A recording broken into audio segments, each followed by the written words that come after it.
Pada praktikum kali ini, kita akan belajar mengenai minuman instan.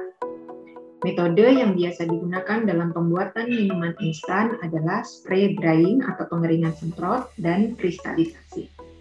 Spray drying menggunakan alat yang disebut spray dryer. Alat tersebut dapat menghasilkan produk berbentuk serbuk atau tepung dari suspensi cairan. Keuntungan penggunaan alat spray dryer adalah dapat menghasilkan produk yang bermutu tinggi dengan tingkat kerusakan gizi yang rendah, serta meminimalisasi perubahan nilai organoleptik. Kendala dalam penggunaan spray dryer adalah harga dan biaya operasional yang sangat tinggi, sehingga untuk usaha skala menengah tidak layak secara ekonomis. Selain metode spray drying, metode yang digunakan untuk memproduksi minuman instan yaitu kristalisasi.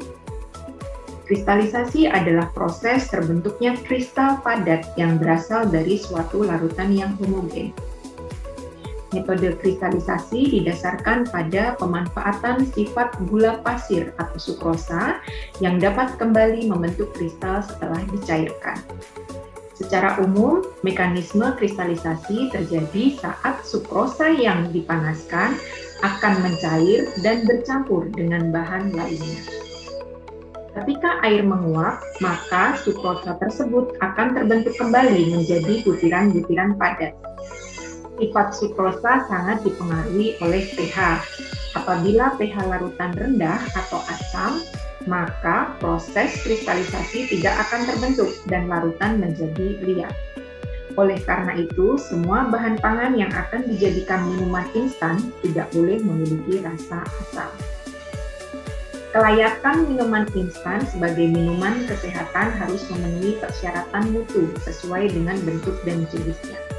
Bentuknya yang berupa serbuk, maka persyaratan mutu didasarkan pada SNI tentang serbuk minuman tradisional yang didefinisikan sebagai produk bahan minuman berbentuk serbuk atau granula yang dibuat dari campuran gula dan rempah-rempah dengan atau penambahan bahan makanan lain dan bahan tambahan yang diizinkan.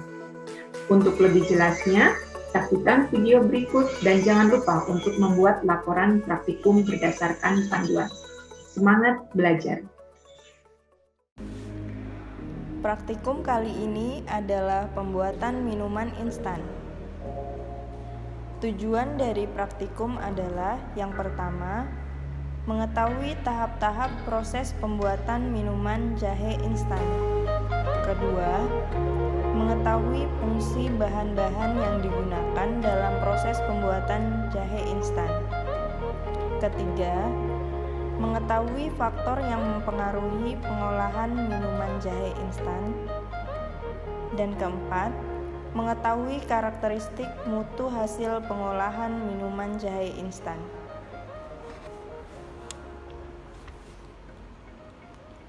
Bahan yang diperlukan adalah jahe sebanyak 250 gram, air 200 ml, dan gula pasir 250 gram. Alat yang digunakan adalah pisau, telenan, spatula kayu, wajan, blender, dan saringan kain. Blender jahe dengan menambahkan air 250 ml. Saring bubur jahe dengan kain saring. Masak sari jahe dengan wajan.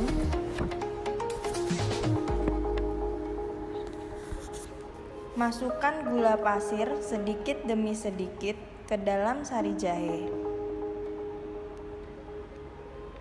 Diaduk secara kontinu dan stabil hingga mengkristal dan menjadi bubuk. Haluskan jahe yang telah menjadi bubuk. Ayak sari jahe dengan saringan. Lakukan uji organoleptik dengan cara menambahkan air hangat.